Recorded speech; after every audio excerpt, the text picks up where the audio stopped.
right, now sometimes you're going to find archive footage right here on our airways. And a lot of that footage comes from a time well before the digital age. And it's not always easy to find that video, but as Frederick Price shows us tonight, a former 13WMAZ employee thought ahead and created a system making it easier for us today.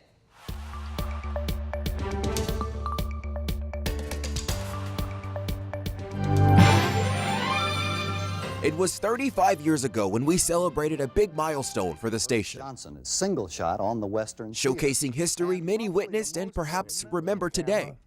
People on the boom, this, that, and the other. 35 years later, digging through the archives and looking for just about anything around the station is much easier, thanks to Aaron Bowers. It was fun to work here. It was a real challenge, and I loved it. He was the promotions director here in the 90s, producing dozens of promos that would air leading up to each night's evening newscasts. So there were a lot of promos that we had to produce. And then there was news promotion. And that was a big deal because that was changing every day. But when Bowers began wrapping up his time here at 13, he had a big worry. When I left the station, I was somewhat concerned about what was going to happen to all this stuff. So the guy with such a wealth of knowledge one day had a bright idea benefiting employees here many years after he left. I proposed to the then manager that perhaps they could keep me on as archivist. And they did. Because of this, Bowers helped create a museum of sorts with old cameras, phones, and even pagers used by former employees. He also worked hard to create what we call the archive room. So it's like a library. There are some things that you can see on the walls, but basically everything is in boxes or in files. The room, as you can see, is filled with old records and tapes of important historical events. In the center, Aaron's old computer. I could search this computer for George P. Rankin, and it would tell me everywhere there was a picture of him or film of him or videotape.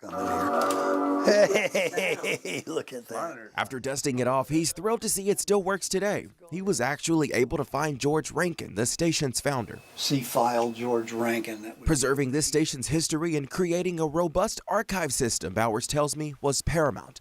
So we don't forget the efforts of the pioneers who bravely got us on the air. The people who started this station didn't have any idea what they were doing. They just kind of forged ahead and did what they knew to do, and it grew into what it is today. Frederick Price, 13 WMAZ News. Aaron Bowers also shared a fun fact. When the station applied for its license 70 years ago, the only frequency available was the number 13. At the time, station leaders were fearful about the station's success because 13 was known to be an unlucky number. But maybe after all, 13 wasn't really that unlucky for us. We kind of like it. Absolutely.